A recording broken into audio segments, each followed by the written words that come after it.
जय श्री कृष्णा दोस्तों। आज मैं आपको भगवान श्री कृष्ण के अनमोल वचनों के बारे में बताने जा रहा हूँ। यदि आप इन अनमोल वचनों को अपनी ज़िंदगी में उतारे तो आपकी सोच बदल सकती है और अपनी ज़िंदगी को बेहतर बना सकते हैं। भगवान श्री कृष्ण के बारे में हम सब ने सुना है और कई बार पढ़ा है कि भगवान श्री कृष्ण को 108 नामों से जाना जाता है।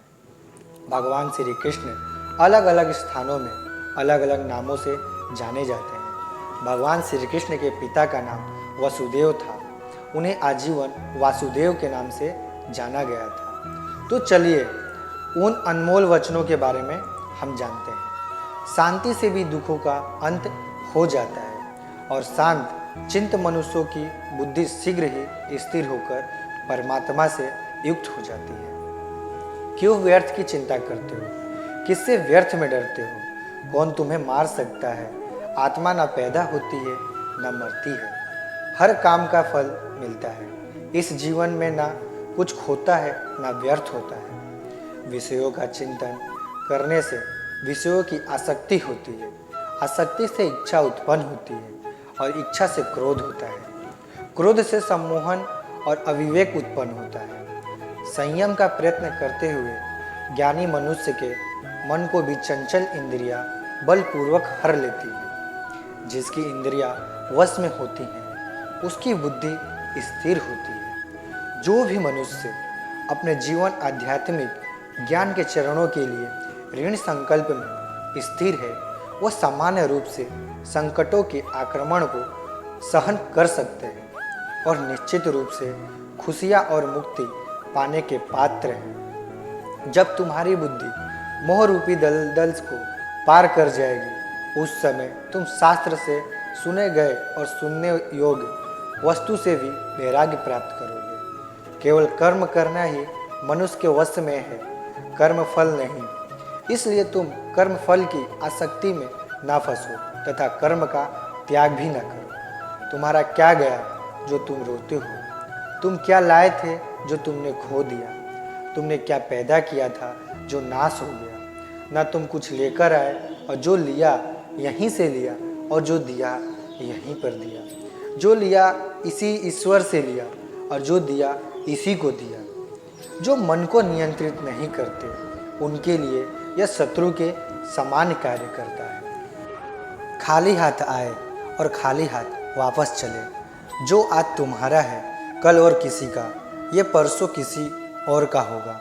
तुम इसे अपना समझकर मगन हो रहे हो। सुख दुख, लाभ और हानि और जीत और हार की चिंता ना करके मनुष्य को अपनी शक्ति के अनुसार कर्तव्य कर्म करना चाहिए। ऐसे भाव से कर्म करने पर मनुष्य को पाप नहीं लगता। जो हुआ वो अच्छा हुआ और जो हो रहा है वो भी अच्छा हो रहा है। जो होगा वो भी अच्छा ही होगा। तुम भूत का पश्चाताप ना करो, भविष्य की चिंता ना करो। वर्तमान चल रहा है। क्रोध से भ्रम पैदा होता है, भ्रम से बुद्धि व्यर्ग होती है। जब बुद्धि व्यर्ग होती है तब तर्क नष्ट हो जाता है। जब तर्क नष्ट होता है तब व्यक्ति का पतन हो जाता है। सम्मानित व्यक्ति के लिए अपमान मृत्यु से भी बढ़कर है। सभी प्राणी जन्म से पहले अप्रगट थे और मृत्यु के बाद फिर अप्रगट हो जाएंगे, लेकिन जन्म और मृत्यु के बीच प्रगट दिखते हैं।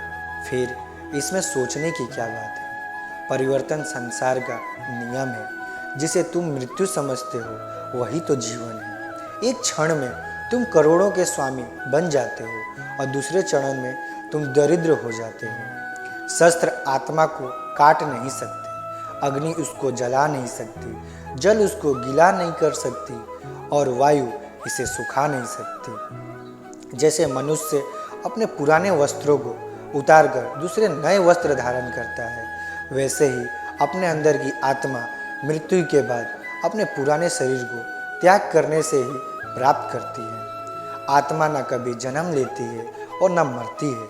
शरीर का नाश होने पर भी नष्ट नहीं होता। आत्मा अमर है। जो लोग इस आत्मा को मारने वाला या मरने वाला मानते हैं वे दोनों ही नासमझ है। आत्मा ना किसी को मारती है और ना ही किसी के द्वारा मारी जा सकती है। ना यह शरीर तुम्हारा है, ना तुम शरीर के हो। यह अग्नि, जल, वायु, पृथ्वी, आकाश से मिलकर बना है और इसी में मिल जाएगा, परंतु आत्मा स्थिर है। फिर तुम क्या हो? तुम ज्ञानियों की तरह बातें करते हो, लेकिन जिनके लिए शोक नहीं करना चाहिए उनके लिए शोक करते हो। मृत या जीवित यानी किसी के लिए शोक नहीं करता, कर्म ही पूजा है। व्यक्ति जो चाहे बन सकता है यदि विश्वास के साथ इच्छित वस्तु पर लगातार चिंतन करे। मैं काल हूँ, सबका नाशक, मैं आया हूँ दुनिया का उपभोग करने के लिए। कर्म उसे नहीं बांधता जिसने काम का त्याग कर दिया है। बुद्धिमान व्यक्ति कामुक सुख में आनंद नहीं लेता। मैं उन्हें ज्ञान देता हूँ जो सदा मुझसे जुड़े रहते हैं और जो मुझसे प्रेम करते हैं। अप्राकृतिक कर्म बहुत तनाव पैदा करता है। अपने अनिवार्य कार्य करो, क्योंकि वास्तव में कार्य करना निष्क्रिय से बेहतर है। मैं सभी प्राणी की हृदय में विद्यमान हूँ। निर्माण केवल पहले से मौजूद चीज़ों का परीक्षण है। बुरे कर्म करने वाले सबसे नीच व्यक्ति को राक्षसी प्रवृत्ति से जुड़े हुए हैं और उनकी बुद्धि माया ने हर ली है।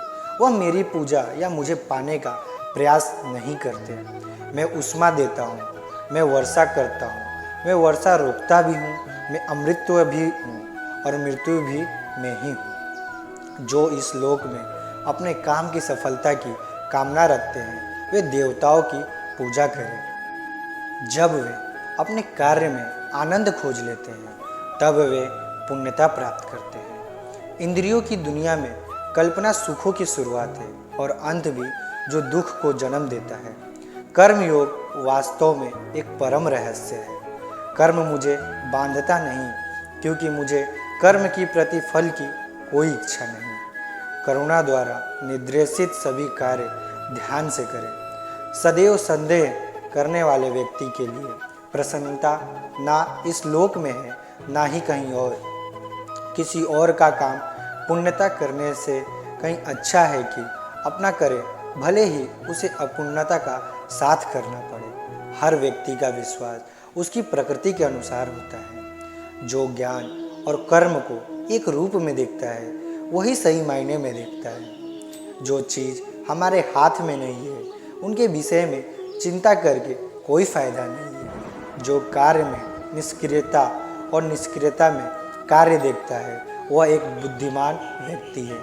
यदि कोई बड़े से बड़ा दुराचारी भी अनन्य भक्त भाव से मुझे भजता है तो उसे भी साधु ही मानना चाहिए और वो शीघ्र ही धर्मात्मा हो जाता है तथा परम शांति को प्राप्त होता है। जैसे ही प्रज्वलित अग्नि लकड़ी को जला देती है, वैसे ही ज्ञान रूपी अग्नि कर्म के सारे बंधनों को नष्ट कर देती है।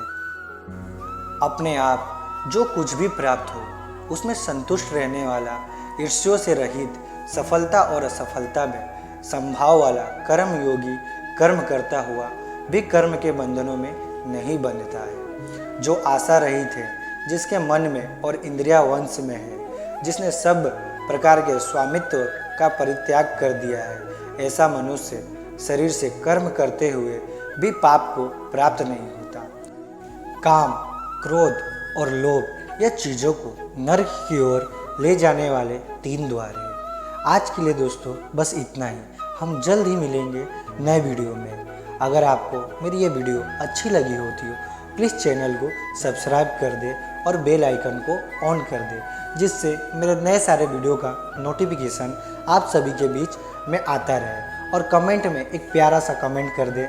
जय श्री कृष्णा।